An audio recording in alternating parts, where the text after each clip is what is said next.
स्वरूपा होती है नारी, समस्त संसार को जन्म देने वाली होती है नारी। और जो जगत गुरु है, आप भी जिस स्त्री से पैदा हुए हैं वो भी नारी है ना। तो आप सबसे पहले अपनी माँ का विरोध करिए, फिर आप आपके घर में बहन है उसका विरोध करिए, आपके घर में छोटी बच्ची है उनका विरोध करिए, तब जाकर के समस्त भारत या संसार की नारी का विरोध करने आइएगा। मैंने सुनी एक देश का गृह मंत्री की भाषा जब ऐसी हो जाए तो महिलाओं का पतन करने वाले सत्ताधारी नेता पैदा हो ही जाते हैं, जब गृह मंत्री की भाषा ऐसी हो जाए। पर आपके विचार कमजोर नहीं हो रहे थे? आपको लग रहा है अगर हमारे विचार कमजोर होते तो इतनी पावर में होने के बाद भारतीय जनता पार्टी हम जैसे लोगों को नहीं रोकती, हम जैसे लोगों पे झूठे मुकदमे लगा करके हमें टारगेट नहीं करती। अगर हम कमजोर होते, इंसान का दुश्मन तय करता है कि वो शख्सियत क्या है। तो सोचिए कि जब भारतीय जनता पार्टी में इतने बड़े बड़े लीडर हम लोगों को टारगेट करने लग जाए तो हम सही दिशा में जाए।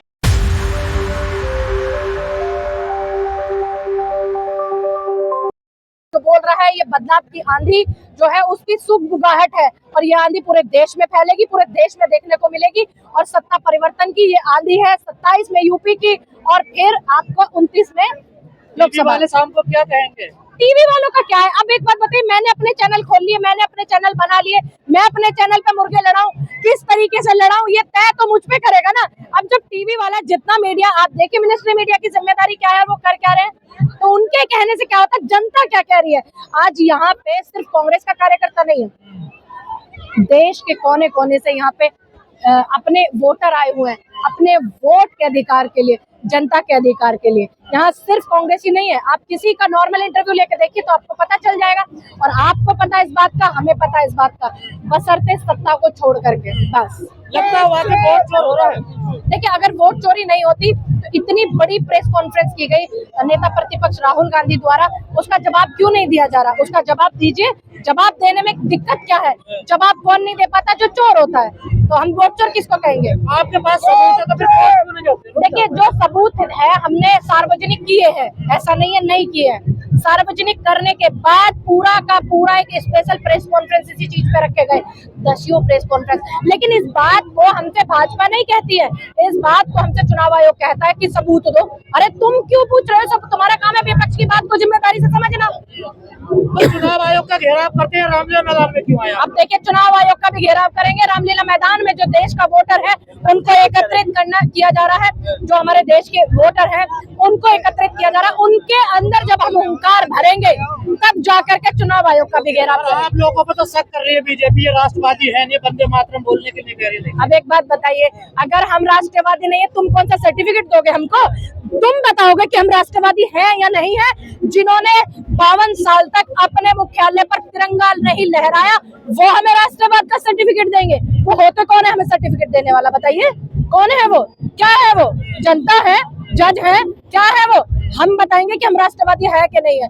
जिन्होंने अंग्रेजों का सपोर्ट किया हो, जिन्होंने भारत की आजादी की लड़ाई का विरोध किया हो, वो हमें राष्ट्रवाद का सर्टिफिकेट देंगे। आरएसएस का कोई योगदान नहीं? आरएसएस का बताइए योगदान क्या है? योगदान है माफीनामे लिख करके माफी मांगना और पेंशन लेने का योगदान है। मैंने कब कहा कि योगदान नहीं है?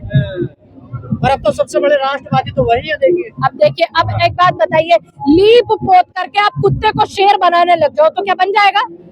आप बेफालतू का जो लीपा पोती में खर्चा कर रहे हो वो और खर्चा बेवजह होगा। आप कुत्ता कह रही हैं? नहीं, मैंने आपको एग्जांपल दिया।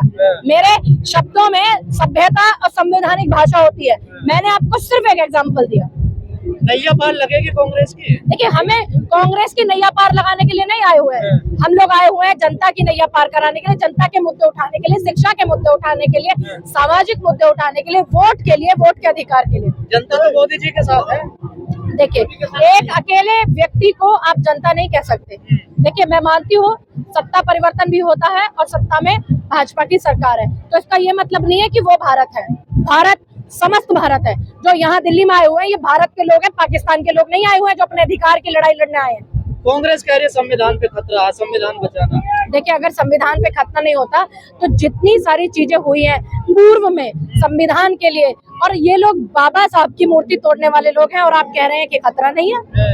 ये लोग संविधान को ना मानने वाले लोग हैं, संविधान को जलाने वाले लोग ये हैं। संविधान को किसने जलाया था? बड़े बड़े लीडरों ने इनके जलाया था, और आप कहते हैं कि संविधान को ये लोग बचा करके रखे हैं। बाबा साहब को खतरा है बीजेपी से? देखिए, बाबा साहब अभी मौजूद हमारे बीच में नहीं है, लेकिन उनके विचार है, उनके विचारों पर जो जरूरत की चीजें हैं, जो सही है, उन पे हम लोग चलेंगे। हमने संविधान को अपनाया है और उस संविधान के नियमों पे कांग्रेस चलती है। कह रहे ये देश विरोधी जो लोग हैं उनके साथ है कांग्रेस। अगर देश विरोधी लोगों के साथ है तो फिर आप पूरे देश से क्यों नहीं निकाल देते? किसी को निकालिए भाई, आप सत्ता में हैं, आपके साथ में सब कुछ है, पूरा सिस्टम आपके पास है। अगर कोई व्यक्ति गलत है तो तुम उसको क्यों नहीं निकालते? बाबरी मस्जिद बन रही है बंगाल में, देखिए, ये धार्मिक मुद्दा है। धार्मिक मुद्दा पे जो संविधान के माध्यम से चीजें होंगी हम उसका सपोर्ट करेंगे, बाकी किसी चीज का आप विरोध में खिलाफ में बाबरी मस्जिद? देखिए, अगर संवैधानिक रूप से सही है तो हम सही के साथ हैं, संवैधानिक रूप से गलत है तो हम गलत के साथ हैं। और सबने किनारा कर लिया है उनसे। देखिए, जिसने किनारा कर लिया वो छोड़िए, आपने मुझसे मेरे विचार मांगे, मैंने आपको बता दिया। संविधान के माध्यम से सही होगी तभी वहाँ पे स्थापित की जा रही है ना, अगर गलत होती तो मना कर देते। हिंदू राष्ट्र पर बड़ी चर्चा हो रही है, आप भी कर लीजिए, आप भी कर लीजिए। आप क्या सोचते हैं हिंदू राष्ट्र? देखिए, मैं तो जिस देश में आबादी ज्यादा है, जिस भी उसको पहले से ही कहा जाता है, चाहे वो पाकिस्तान हो चाहे वो बांग्लादेश हो। तो अब आप नया मुद्दा क्या लेके आ रहे हो? जो जनता के मुद्दे उनको दबाने के लिए आप नए नए मुद्दे लेके आ रहे हो।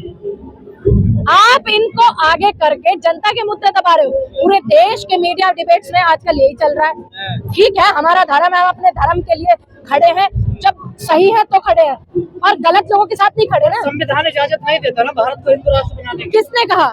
किसने कहा कि आप बनाइए? आप किसने कहा कि आप बनाइए? किसने कहा? अब जो है वो व्यक्ति घोषित राष्ट्रीय प्रवक्ता बैठ करके मुद्दों को भटकाने के लिए ऐसे लोगों को मीडिया में बनाया जा रहा है, और आप उन्हीं की चर्चा कर रहे हैं। मैं तो आपसे कहूंगी कि आप धीरेन्द्र शास्त्री जी की चर्चा ही मत कीजिए, आप उनकी बात ही मत कीजिए, आप जनता की बात कीजिए, जनता के मुद्दों की आप बात कीजिए। महिलाओं पे आए दिन रोज लगातार टिप्पणी हो रही है ना, कैसे देख रही है? जगत गुरु भी कह रहे हैं ये मनोरंजन का साधन होती है महिलाएं। देखिए, जो जगत गुरु कहते हैं वो जगत गुरु नहीं होते हैं। जगत गुरु जब अमृत मंथन हुआ था उसी में से एक रत्न नारी है, तो वो कहे कि जगत गुरु है। उन्होंने फिर पढ़ा नहीं है धर्म को और शास्त्र को। महिलाओं को क्यों टारगेट कर रहे हैं लोग? उनको कहिए धर्म को पढ़ के आए। शक्ति स्वरूपा होती है नारी, समस्त संसार को जन्म देने वाली होती है नारी। और जो जगत गुरु है, आप भी जिस स्त्री से पैदा हुए हैं वो भी नारी है ना।